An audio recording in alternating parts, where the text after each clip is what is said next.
प्राकृतिक संसाधन, कोई भी देश बिना प्राकृतिक संसाधनों के विकास नहीं कर सकता है। कोई भी देश को विकास करना है तो प्राकृतिक संसाधनों का होना बहुत जरूरी है। और जिस देश में जितना ही प्रचुर मात्रा में प्राकृतिक संसाधन होते हैं, प्राकृतिक संसाधन जमीन के अंदर, जमीन के ऊपर और हवा में, ये जितने संसाधन प्रकृति ने दिया हुआ है उसी को हम प्राकृतिक संसाधन कहते हैं। जैसे भूमि हो गया, जल हो गया, जंगल जमीन हो गया, खनिज जमीन के अंदर जो गैस है, प्राकृतिक तेल है, जो अरब कंट्रीज है, ईरान, इराक और जो सीरिया और ये सऊदी अरबिया, ये जितने कंट्री हैं, ये सभी लोगों ने के यहाँ क्या है, कुछ नहीं है, बस जमीन के नीचे तेल है। उन्होंने कच्चा तेल बेच बेच के दुनिया में और इतने अमीर हो गए, वो आज के डेट में सब अच्छे से रह रहे हैं। और अमेरिका जगह जगह जो यूक्रेन को लड़वा दिया रूस से, उसके तेल पे कब्जा करने के लिए, उससे तेल का दोहन करने के लिए इराक पे आक्रमण किया, उससे तेल निकाला। तो अमेरिका मुख्य रूप से इन पे नजर बनाए रखता है, हालांकि तेल उत्पादक देश वो भी है।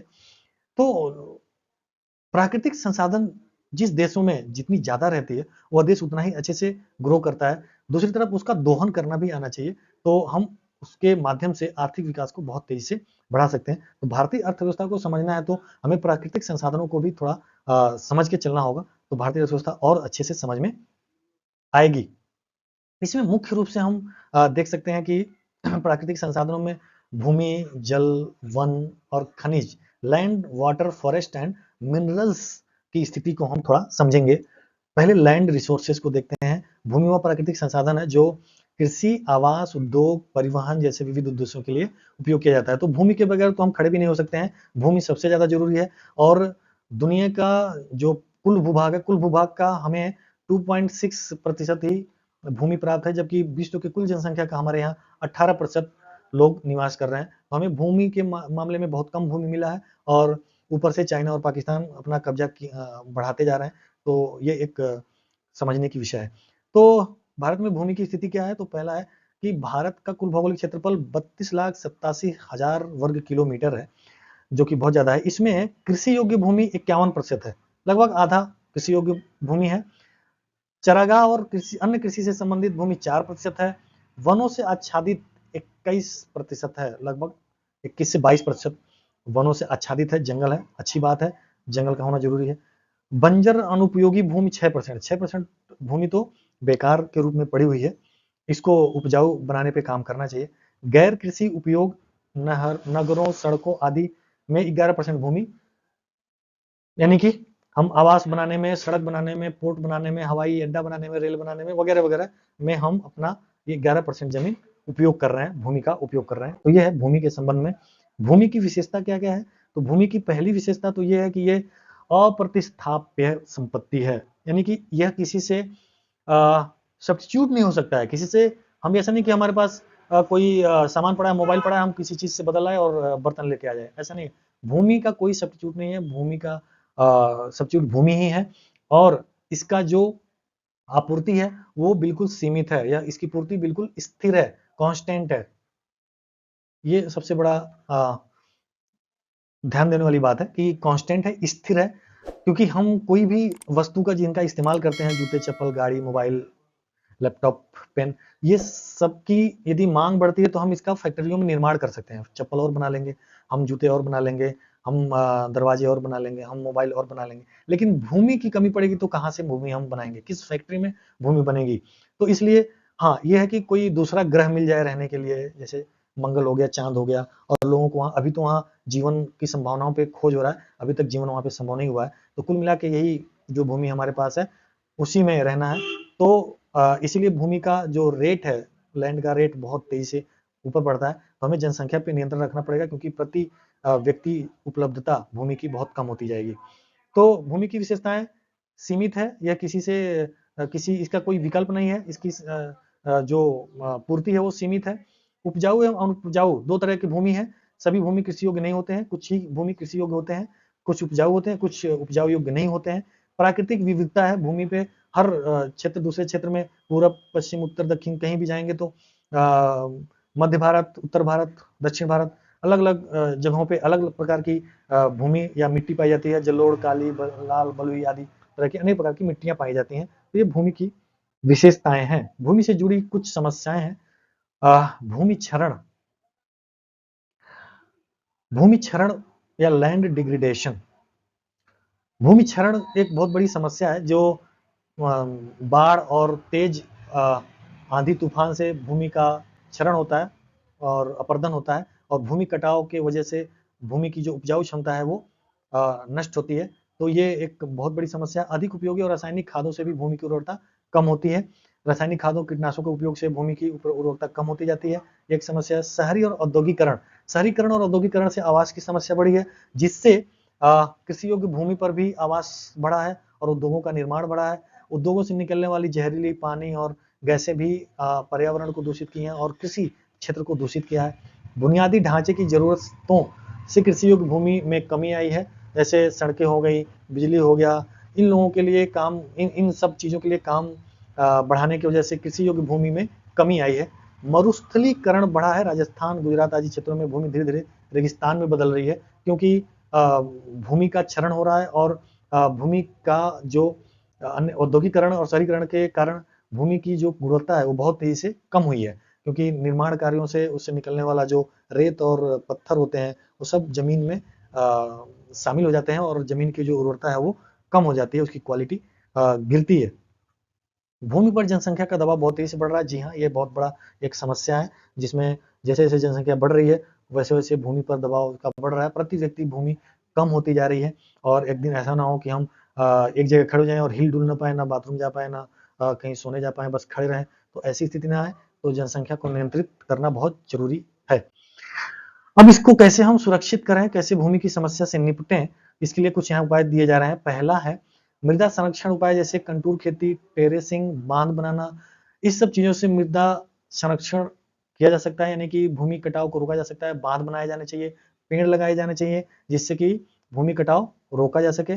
जैविक खेती को प्रोत्साहन दिया जाए और कीटनाशक एवं रासायनिक खादों का प्रयोग कम करके हम प्राकृतिक खेती की ओर हमें आगे बढ़ना चाहिए, जो नेचुरल रूप से गाय के और पशुओं के गोबर और उनके पत्तों, सड़े हुए पत्तों का उपयोग करके और हम खेती को बढ़ावा दे सकते हैं। इसे जैविक खेती कहते हैं।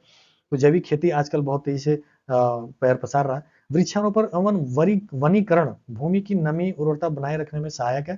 तो वृक्षारोपण और वनीकरण करना बहुत जरूरी है, जो भूमि के कटाव को रोकता है, भूमि के अंदर जल के उपलब्धता को सुनिश्चित करता है और जल को भूमि के नीचे पहुंचाता है। तो ये बहुत जरूरी है, वृक्षारोपण करा जाए। शहरी नियोजन भूमि के व्यवस्थित और सतत को, शहरों में जो उटपटांग और अनियोजित तरीके से जो आवास और बस्तियां बसाई जा रही हैं, उसको नियंत्रित करने की जरूरत है और उसको नियोजित ढंग से, अच्छे तरीके से, उसको प्लान्ड तरीके से हम बसाएं, तो कम जगह में बहुत सारी जनसंख्या के लिए हम आवास की व्यवस्था कर सकते हैं और उसको नियोजित कर सकते हैं। भूमि सुधार कार्यक्रम को अपनाना ठीक रहेगा। जमीन का समतलीकरण करना चाहिए, सिंचाई सुविधा को बढ़ाना चाहिए और भूमिहीनों में भूमि का आवंटन करना चाहिए। सरकार द्वारा कुछ पहलें की गई हैं। सरकार के द्वारा जो कुछ कोशिश किया गया है, राष्ट्रीय भूमि संसाधन सूचना प्रणाली, भूमि अभिलेखों का डिजिटलीकरण किया गया है। अब आप अपने जमीन की सूचना विवरण आप ऐप के माध्यम से ऑनलाइन भी देख सकते हैं। तो कुछ सरकार द्वारा पहल किया गया है। प्रधानमंत्री कृषि सिंचाई योजना, अधिक क्षेत्रों को कृषि के दायरे में लाने की कोशिश किया गया है कृषि सिंचाई योजना के तहत, जिससे कि अधिक से अधिक कृषि योग्य भूमि हम सिंचाई के तहत ला सकें। भूमि उपयोग नीति सतत विकास को बढ़ावा देने वाली होनी चाहिए। ऐसी नीति अपनाई जानी चाहिए जो सतत विकास को बढ़ावा दे, यानी कि भूमि के उर्वरता को कम किए बिना उसमें ज्यादा से ज्यादा हम उर्वरता को बढ़ा सकें। जल संसाधन, वाटर रिसोर्सेस, बिना वाटर के पशु पक्षी पेड़ पौधे हम आप कुछ भी नहीं संभव है, और इसी प्रकार से विकास भी संभव नहीं है। जब हम ही नहीं संभव रहेंगे तो विकास कौन करेगा। तो जल संसाधन विकास के लिए एक बहुत बड़ा इंपॉर्टेंट है।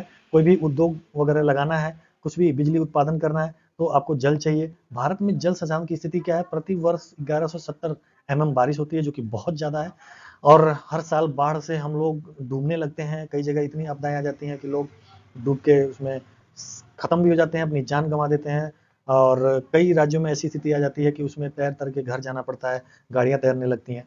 तो जल की कमी नहीं है, कमी है उस जल को व्यवस्थित करने की और उसको नियोजित करने की। विश्व की कुल जल उपलब्धता मात्र 4% है भारत में, जबकि 18% जनसंख्या यहाँ रहती है।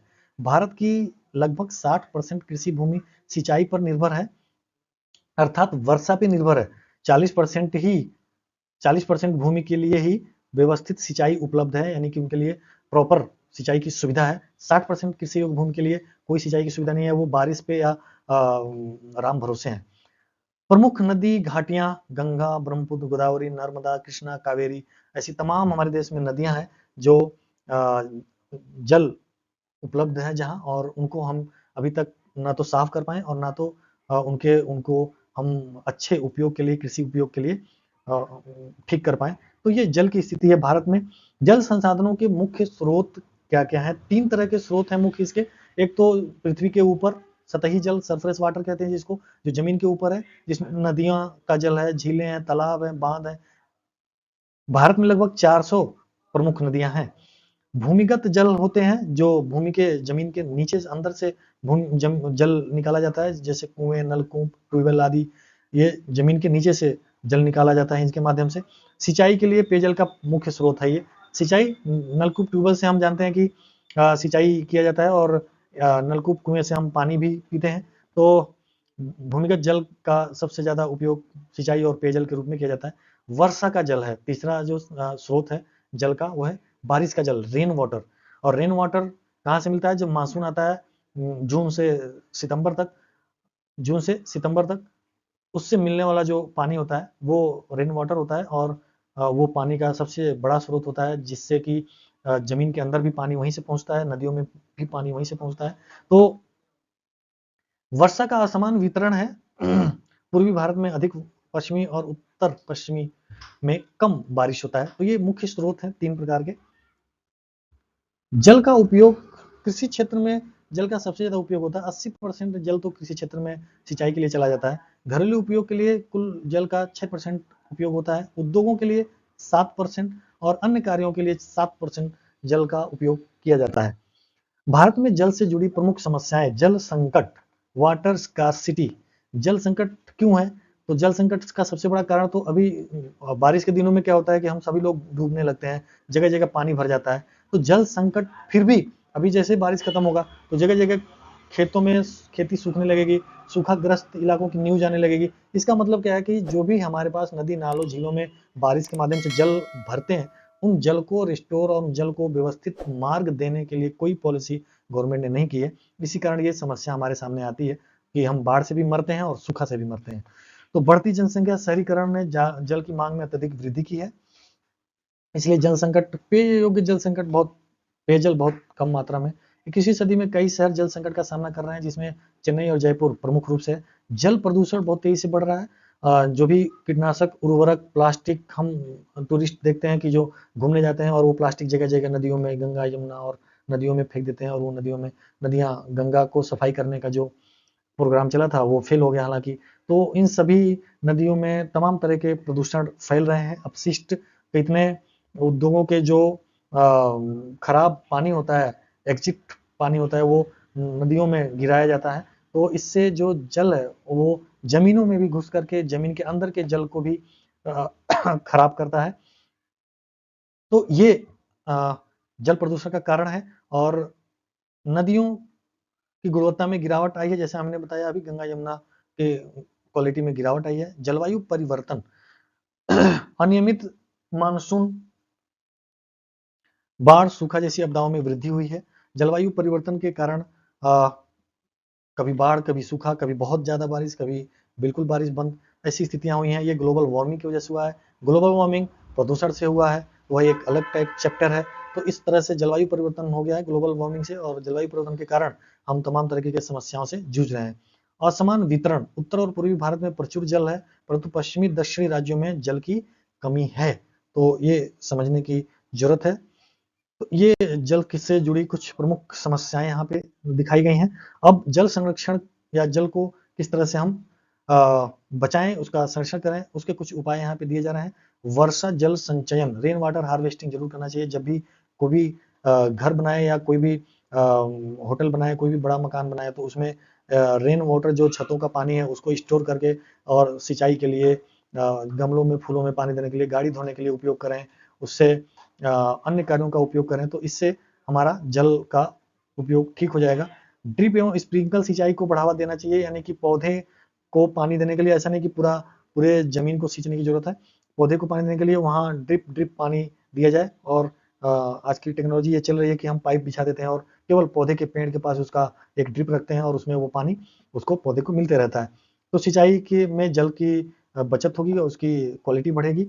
जल पुनर्चक्रण और पुनः उपयोग, जल का पुनः रिसाइकलिंग करना, जो जल उपयोग हो गया है उसी को फिर से उपयोग में लाना। घरेलू और औद्योगिक जल का उपचार कर पुनः प्रयोग किया जा सकता है, जैसे घर में उपयोग होने वाला पानी नहाने में और किचन में जो उपयोग हो रहा है, उन पानी से हम पास के गार्डन को सींच सकते हैं या अन्य कार्यों में ला सकते हैं, उनका पुनः चक्रण कर सकते हैं हम।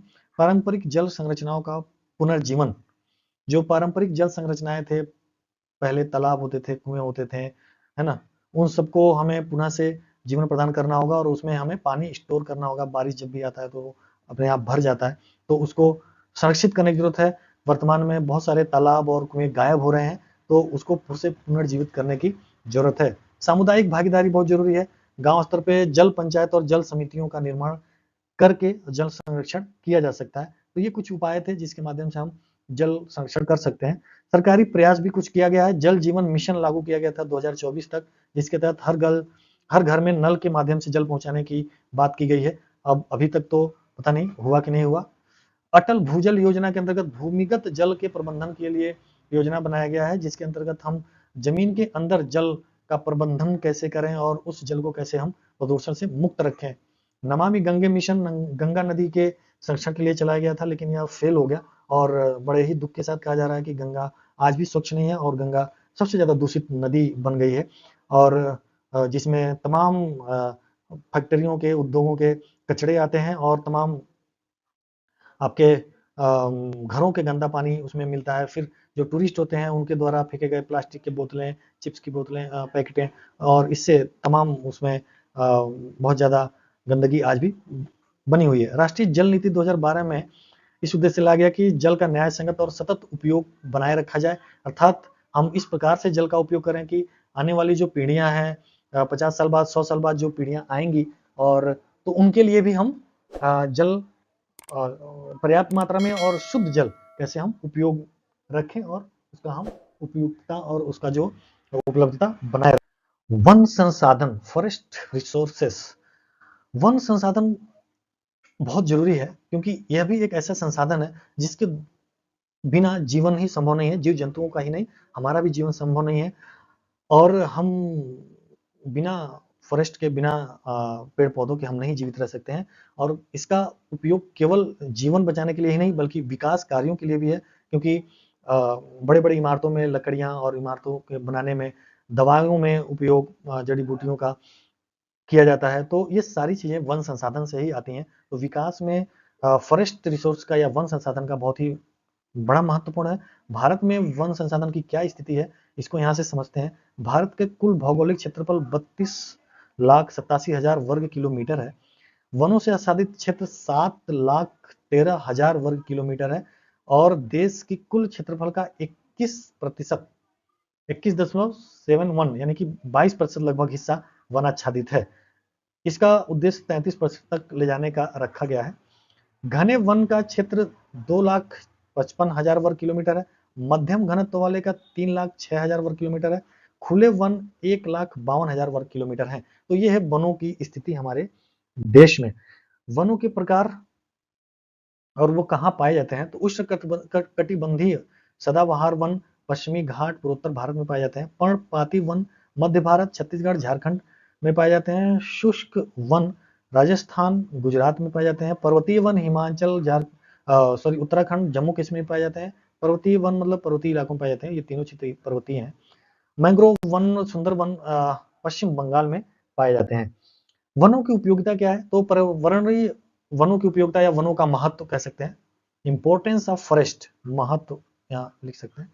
महत्व क्या है, तो पर्यावरणीय दृष्टिकोण से वायु शुद्ध करते हैं, ये कार्बन डाइऑक्साइड को अवशोषित करते हैं और ऑक्सीजन हमें प्रदान करते हैं।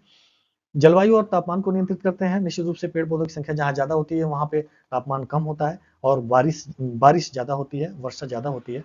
तो ये भी एक मृदा अपरदन कम होता है, यानी कि भूमि कटाव को रोकते हैं। जहाँ पे पेड़ ज़्यादा होंगे वहाँ भूमि कटेगी नहीं, उनकी जड़ें भूमि को पकड़े रहेंगी। वर्षा चक्र को नियमित करते हैं। जहाँ पे भी जैसे उत्तराखंड बहुत ज़्यादा वन आच्छादित क्षेत्र है, तो यहाँ बारिश भी बहुत ज़्यादा होती है। तो इसलिए बारिश के लिए अनुकूल पर्यावरण ये तैयार करते हैं। आर्थिक दृष्टिकोण से लकड़ी, बांस, जिन औषधि पौधों का स्रोत है। वन वन आधारित उद्योगों के लिए कच्चा माल, जैसे फर्नीचर के लिए सोफे, मेज, कुर्सियां इत्यादि बनाने के लिए, और लकड़ी के और भी बहुत सारे अच्छी अच्छी वस्तुएं बनाई जाती हैं। तो उन उद्योगों के लिए कच्चा माल मिलता है वनों से। ईंधन के लिए लोगों को मिलता है वनों से लकड़ी, चारा, पशुओं को चारा मिलता है, फल फ्रूट लोगों को प्राप्त होता है। तो आर्थिक दृष्टिकोण से भी महत्वपूर्ण है। सामाजिक एवं सांस्कृतिक दृष्टिकोण से आदिवासी समाजों का एक आजीविका का मुख्य स्रोत है। जो लोग जंगलों में रहते हैं, जंगलों के करीब रहते हैं, प्रकृति के बहुत नजदीक होते हैं, तो वो जंगलों की देखरेख भी करते हैं। और उससे यहाँ तक कि जो चिपको आंदोलन चलाया गया था वो आदिवासी समुदायों के द्वारा ही चलाया गया था, जिन्होंने वन को रोकने के लिए एक इतना बड़ा मूवमेंट चलाया कि हम पेड़ों को नहीं कटने देंगे।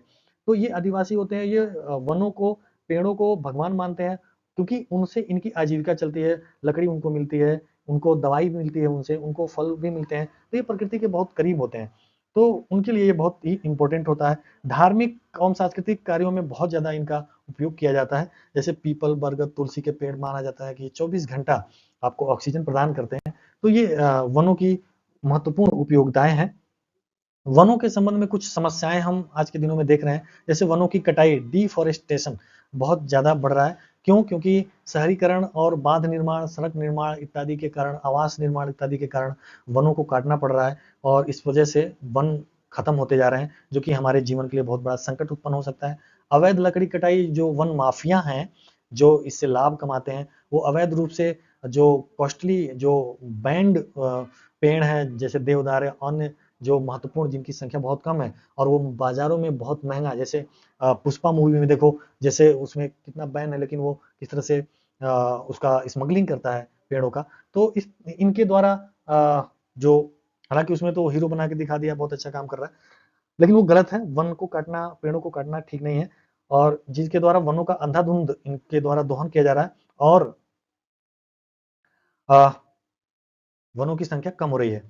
वन्य जीवों के आवास का संकट खड़ा हो जाएगा। जब वन कम होंगे तो जैव विविधता को खतरा हो जाएगा, बायोडाइवर्सिटी की को खतरा पहुंचेगा। और क्योंकि जो पूरा सिस्टम है, हम हैं, जीव जंतु हैं, पेड़ हैं, पौधे हैं, है ना, हाथी है, शेर है, चींटी है, और मेढक है, तो ऐसे जो पूरा एक सिस्टम है, हर कोई एक दूसरे पे डिपेंड है।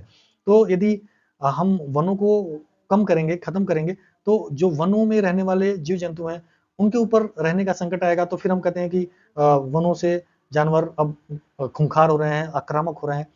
तो वो इसीलिए होते हैं क्योंकि उनके घरों को हमने अपना घर बनाने लगे जा करके, तो वो हमारे ऊपर अटैक करेंगे ही करेंगे। जनसंख्या के दबाव के कारण वनों पर बहुत ज्यादा प्रेशर है। चरागाह, जलावन, आवास की आवश्यकता के कारण वनों की कटाई होती है, और इसलिए वनों के संबंध में ये 4 बहुत ही प्रमुख समस्याएं हैं जिससे वनों पर संकट है और पेड़ों की कटाई हो रही है।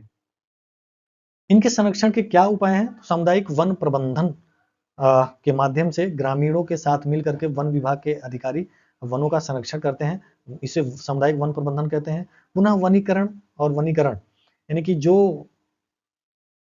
वन काटे गए हैं, आवास के लिए काटे गए हो, या सड़क बनाने के लिए काटे गए हो, या एयरपोर्ट बनाने के लिए काटे गए हो, या रेलवे का स्टेशन बनाने के लिए काटे गए हो, उन वनों के बदले में हम दूसरी जगह पे उतने ही पेड़ों का, बल्कि उससे अधिक पेड़ों का हम उससे डबल संख्या में पेड़ों का हम वृक्षारोपण करें, जिससे कि वनों की संख्या कम ना हो। वनों के संरक्षण के लिए 3 प्रमुख कानून बनाए गए। वन संरक्षण अधिनियम 1980 में बनाया गया, भारतीय वन अधिनियम 1927 में, और पर्यावरण संरक्षण अधिनियम 1986 में बनाया गया, जिसमें तमाम तरह के प्रावधान किए गए और एक पूरा विभाग, वन विभाग खड़ा किया गया, जो वनों का संरक्षण और सुरक्षा प्रदान करे वनों को।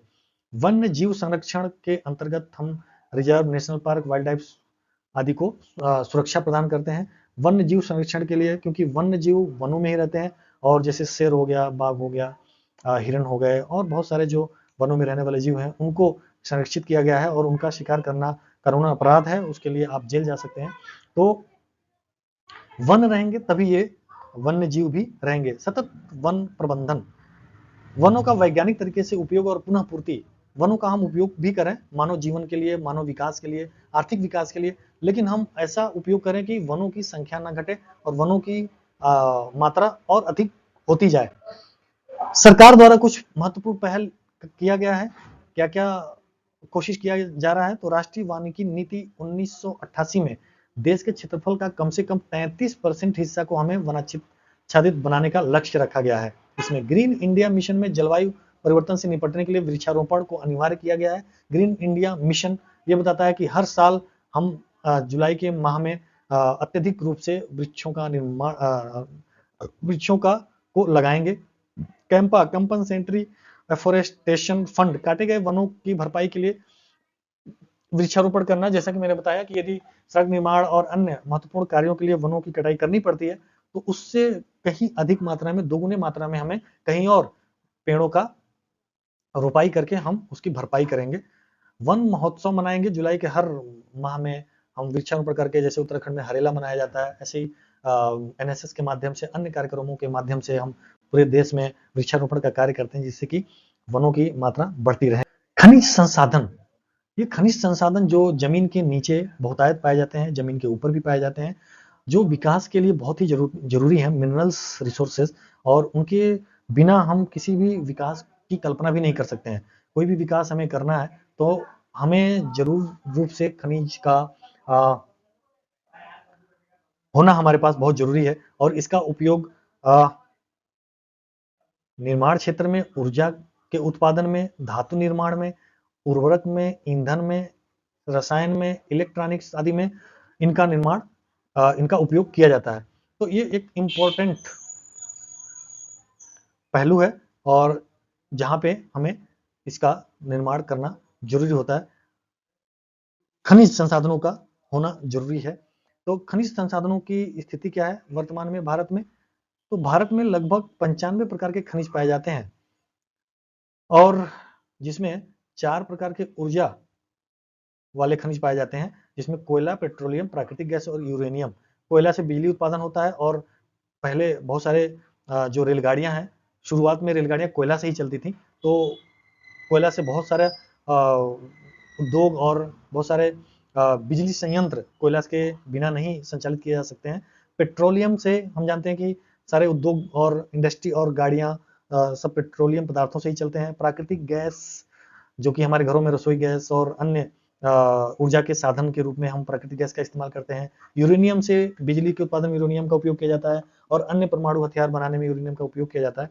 तो ये 4 प्रमुख खनिज पदार्थ हैं जो जमीन के नीचे पाए जाते हैं, जिनका दोहन करना, खनन करना जरूरी होता है।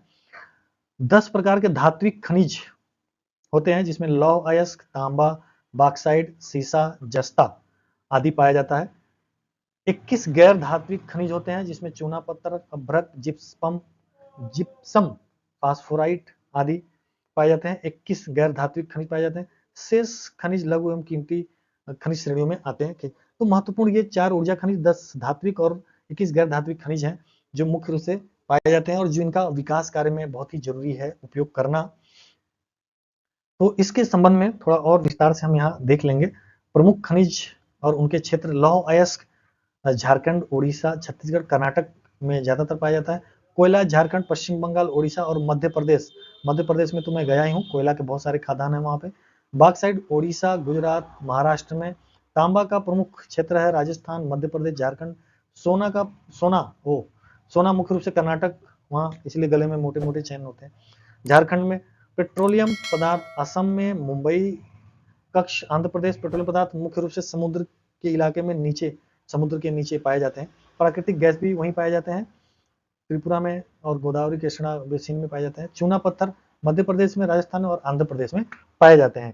तो ये जो प्रमुख क्षेत्र हैं जहां ये खनिज पाए जाते हैं। खनिजों का उपयोग, लौह अयस्क का उपयोग क्या होता है? तो इस्पात निर्माण में, लोहे की वस्तुएं बनाने में, जैसे सरिया, खिड़कियां और लोहे के जो भी गाड़ियां बनती हैं और लोहे का बहुत सारा चीज आप दैनिक जीवन में देखते हैं, तो उसका लौ अयस्क से ही वो बना पाना मुमकिन होता है। कोयले से बिजली उत्पादन होता है, औद्योगिक घरानों के लिए, औद्योगिक कंपनियों के लिए ईंधन प्राप्त होता है कोयला से। पेट्रोलियम व गैस परिवहन, रसायन, रसोई गैस। पेट्रोलियम और गैस से हम परिवहन, पूरा परिवहन पेट्रोलियम से ही चलता है, गाड़ियां सभी पेट्रोलियम से ही चलती हैं। रसायन और रसोई गैस इन्हीं से आता है। बॉक्साइट से एल्यूमिनियम उत्पादन, एल्यूमिनियम के तमाम बिजली के जो तार होते हैं एल्यूमिनियम के होते हैं, और जी बहुत जो वस्तु एल्यूमिनियम के बर्तन और बहुत सारे जो प्रोडक्ट होते हैं जो अपने दैनिक जीवन में हम उपयोग करते हैं, वो एल्यूमिनियम के बनाए जाते हैं, वो बॉक्साइट से बनता है। तांबा, सीसा, जस्ता विद्युतीय उपकरण और मशीनरी के निर्माण में इनका उपयोग किया जाता है, बहुत जरूरी होता है ये। गैर धात्विक खनिज, सीमेंट, उर्वरक, इमारती कार्य के में इनका उपयोग होता है, जैसे पत्थर से सीमेंट बनाया जाता है और जिससे इमारत तभी बन पाता है, इमारत में सीमेंट का उपयोग होता है। उर्वरक जो कि कृषि कार्यों में उपयोग होता है, तो ये भी जमीन के अंदर से इसको निकाला जाता है और उससे बनाया जाता है। और बड़ी बड़ी इमारतों को बनाने के लिए अनेक खनिजों का उपयोग करना पड़ता है, जो गैर धात्विक खनिज से ही प्राप्त होता है। तो ये खनिजों का उपयोग है। खनिज संसाधनों से संबंधित क्या समस्याएं हैं, तो ये बहुत ही सीमित मात्रा में है और इनका अत्यधिक दोहन हो रहा है।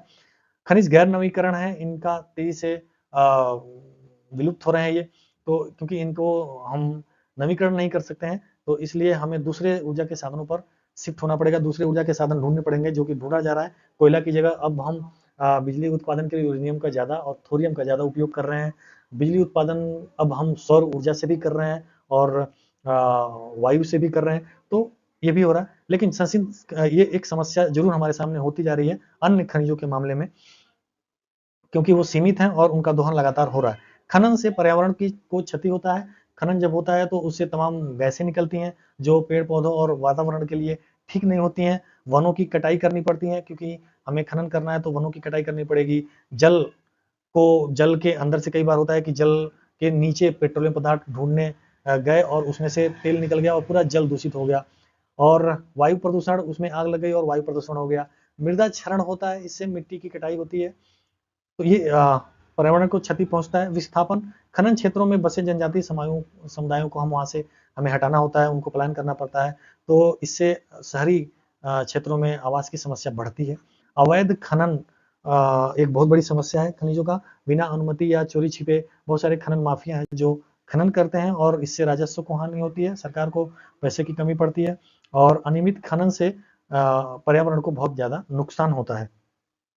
तो ये समस्याएं हैं खनिज के संबंध में। खनिज संरक्षण के प्रबंधन के उपाय, बहुत सारे उपाय भी बनाए गए।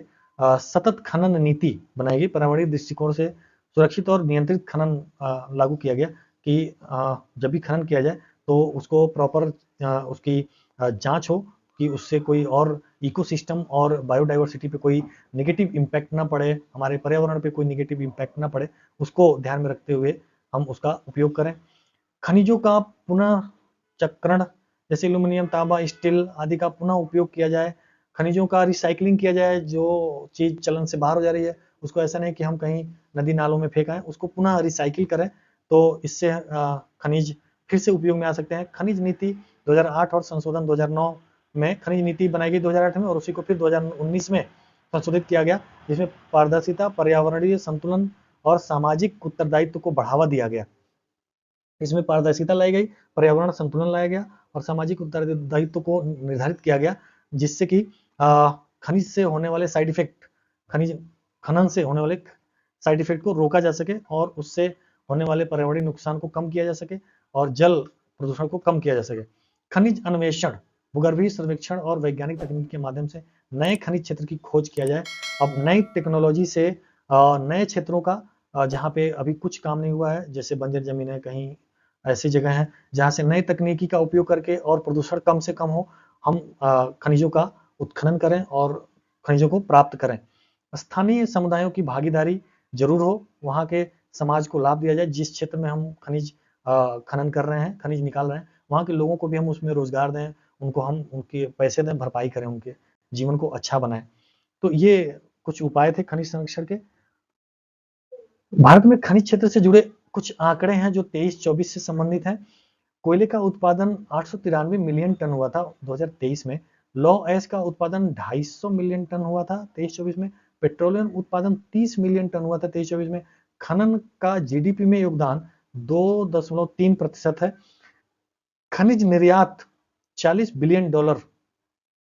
प्रमुख लौह अयस्क, एल्यूमीनियम, कोयला इत्यादि 40 बिलियन डॉलर का हमने निर्यात किया है 23-24 में। तो ये खनिज से जुड़े कुछ आंकड़े थे, इसको भी याद रखना ठीक होता है। Thanks for watching, keep watching.